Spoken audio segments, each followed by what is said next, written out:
So when we came on the boat today, having obviously been here a few times while it's been in build and seeing the plans and getting to know them, seeing the actual boat in the flesh really exceeded all our expectations. The quality of the whole thing from up on deck to down below, it's just absolutely ticks all the boxes. It's lovely. The build process has been really great, particularly given that about a year of it was during COVID. Regular visits, lots of communication with the engineers, the designers, and almost a continual communication has led to a boat that I think exceeds both Joe and I's expectations. And I, it's nice to see that the yard themselves seem clearly to be very proud of the boat, which is fantastic. So there were lots of choices to be made. Obviously, with all the technical side of things, which is more Mark's area, and I think you're pleased with what you've gone for there. Yeah. And then it was exciting thinking about everything. We wanted the whole layout down below. There was lots of different choices about how we'd have the cabins done, and definitely pleased with the way the layout has worked out and everything we're putting into it. So no, I think the choices have been brilliant, and it's lovely just seeing it all actually put into practice now. Yeah, and I think to build on that, both the aesthetic choices have been really great, really exciting, but there's lots of interesting technology on the boat as well, which I think is quite discreet and quite hidden, but that was part of what we were trying to do. One thing that we thought long and hard about was what the boat should look like and what it should feel like, and we felt that Jerry Dykstra designs a beautiful traditional boat. What drew us to the Bestevaer design was the lines and the traditional pilot house aesthetic. And then we thought, well, we either go ultra modern or we go a much more traditional interior, and it was a fine choice. But actually, we opted for the older style, and then we looked at Herreshoff design boats. We looked at some of the older pilot cutters, and so what we've tried to do is build in some of that aesthetic from the older designs, and I think it's worked really well.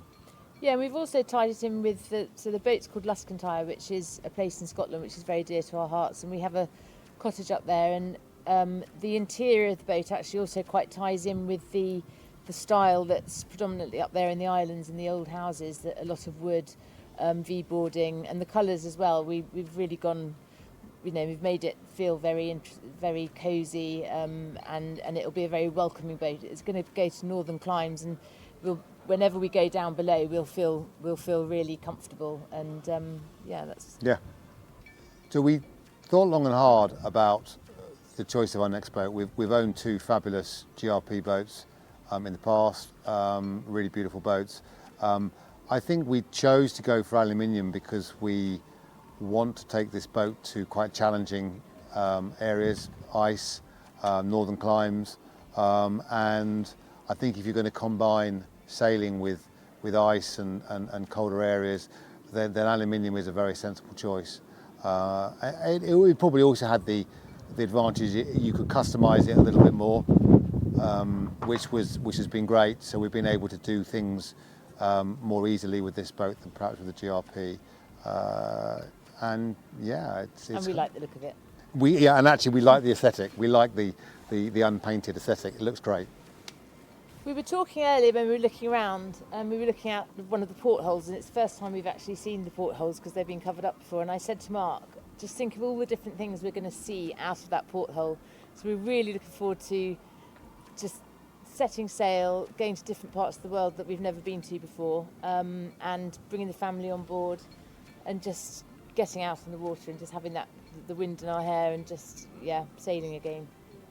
And I think the adventures as well. So she's designed, for skiing, for exploring. So I think that having family and friends on board and just exploring, but safe in the knowledge we're going to be sailing on a very strong, capable, well-designed boat. That's really important because when you're going into slightly more inclement areas, you want a boat that's really strong, and she certainly feels that way.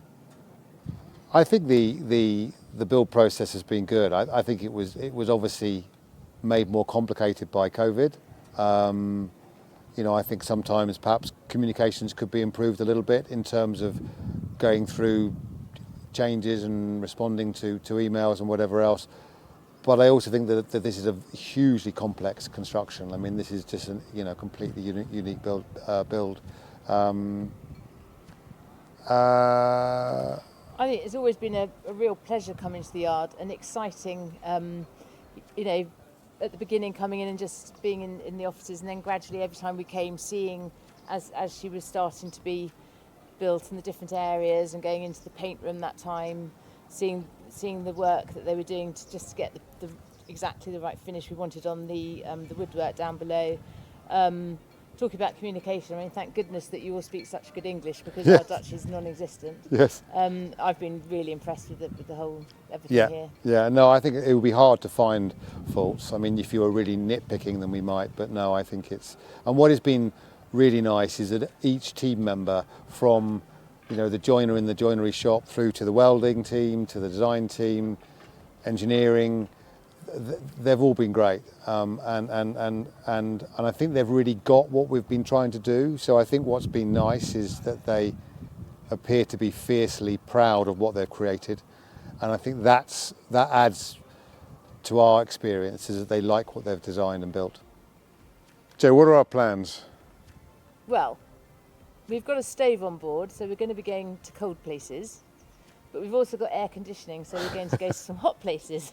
So we're going to go. Where are we going to go, Mark? Norway. So I think she'll be spending first few year or so in Norway, Scandinavia, following the snow line, going skiing, perhaps as far as Svalbard, Iceland. Yes, to Scotland. Definitely going to Luskentyre. And then probably ultimately, depends really who wins in the tussle of hot or cold. My fancy is the Northwest Passage and into the Pacific, but we may have to do that via the Mediterranean, which is quite a long way around. I'd like to go to Greece, because I've never been to Greece. Yeah. So lots of travelling.